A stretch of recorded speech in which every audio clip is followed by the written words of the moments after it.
Kylian Mbappe নয়, বিশ্বের সবচেয়ে দামি ফুটবলার হলেন স্পেন ও বার্সেলোনার তরুণ তুর্কি লামিনে ইয়ামাল।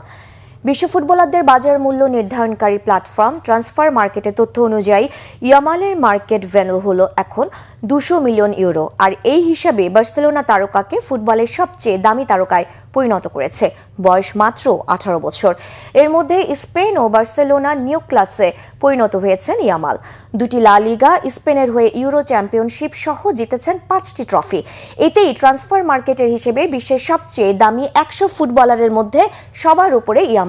আর এই সময়ে 3 আলোচিত তারকা রিয়াল মাদ্রিদের জুড বেলিংহাম, ম্যানচেস্টার সিটির আর্লিং হালান্ড এবং রিয়াল মাদ্রিদের Kylian Mbappe 180 million euro market value নিয়ে তিনজনই আছেন দ্বিতীয় স্থানে।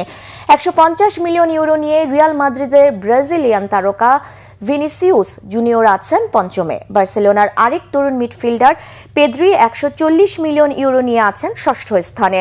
বায়ার্ন মিউনিখের তরুণ তুর্কি জামাল মুসিয়ালার মার্কেট ভ্যালু 140 মিলিয়ন ইউরো, যা তাকে সপ্তম স্থানে তুলে এনেছে।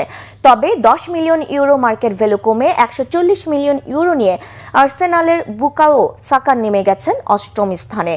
লিভারপুলের 2 তারকা স্ট্রাইকার আলেকজান্ডার ইসাক এবং ফ্লোরিয়ান ভির্টস দুজনেই 140 মিলিয়ন ইউরো মার্কেট ভ্যালু নিয়ে আছেন যথাক্রমে নবম ও দশম স্থানে।